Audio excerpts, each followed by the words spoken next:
साजरी करताना साहेबांची तर आठवण केलीच पाहिजे, परंतु त्यांच्या मार्गावर ज्यांनी वाटचाल केली, नुसती वाटचाल केली नाही तर स्वतःच्या जीवाची स्वतःच्या प्रकृतीची काळजी न करता ज्यांनी महाराष्ट्राच्या जनतेला आधार दिला, धीर दिला, जिवंत ठेवण्यासाठी प्रचंड धडपड केली, अशा महाविकास आघाडीच्या मुख्यमंत्री आदरणीय उद्धवजी ठाकरे साहेब, आरोग्य मंत्री माननीय राजेशजी टोपे साहेब, महसूल मंत्री आदरणीय बाळासाहेब थोरातजी, गृहमंत्री माननीय अमित देशमुख, गृह राज्यमंत्री माननीय सतीश पाटील यांच्याप्रती आपल्या जनतेच्या वतीने आपण कृतज्ञता व्यक्त करावी, आभार व्यक्त करावे, त्या निमित्ताने त्याचा आदर सत्कार करावा, ही संकल्पना आम्ही समोर घेतली आणि हा कार्यक्रम आयोजित केला. कोरोना जाऊन आज 2 वर्ष तरी झाली असते, तरी आपण आठवून बघा की जेव्हा ही महामारी आली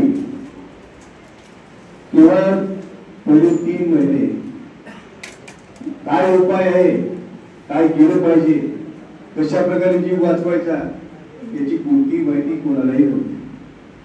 आणि अशा परिस्थितीत जनजीवन नुसतं विस्कळीत नाही तर उद्ध्वस्त होण्याची भीती होती.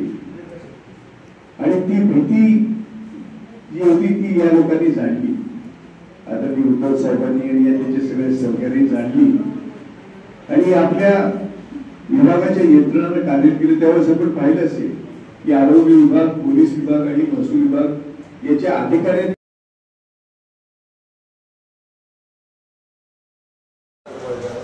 व्यक्त करावा, समाजाने व्यक्त करावा,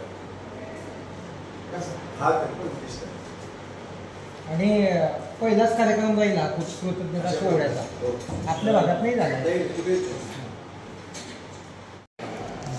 पण त्यापेक्षा महत्वाचा म्हणजे जो सामाजिक संस्कार जो आहे कृतज्ञता व्यक्त करणे कोणीही आपण मदत केली, हा या निमित्ताने आपण प्रकट करत राहणं हे देखील संदेश समाजापर्यंत जाणं आवश्यक आहे. याचं कारण असं आहे की वाईट झालं की लगेच आपण आरडाओरडा करतो, शिव्या देतो, राज्यकर्त्यांना दोष देतो. परंतु चांगलं झालं त्याबद्दल आपण म्हणजे मनामध्ये असतं पण व्यक्त होत नाही. झालं तर ते कुठल्या आपल्यामध्ये पेपरमध्ये होतं तेवढं होतं, या पलीकडे दुसरं काही होत नाही. तर जनतेचा देखील त्याच्यामध्ये सहभाग असावा या उद्देशाने या कार्यक्रमाचं आपण आयोजन केलं. की आम्ही ऋणी आहोत ही भावना ज्यांनी काम केलं स्वतःचा जीव धोक्यात घालून त्यांच्यापर्यंत पोहोचणं हे आवश्यक आहे.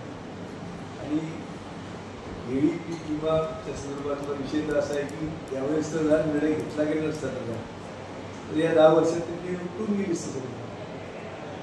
म्हणजे इतके सगळे आपत्ती येते आघात होत आहेत आणि तरी या मदतीमुळे हेळी उत्पादक आहेत ते टिकून आहेत, कसे टिकून आहेत.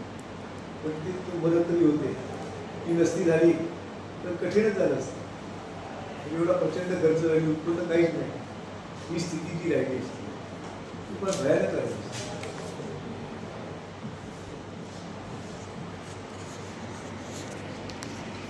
याबद्दल देखील जाणीव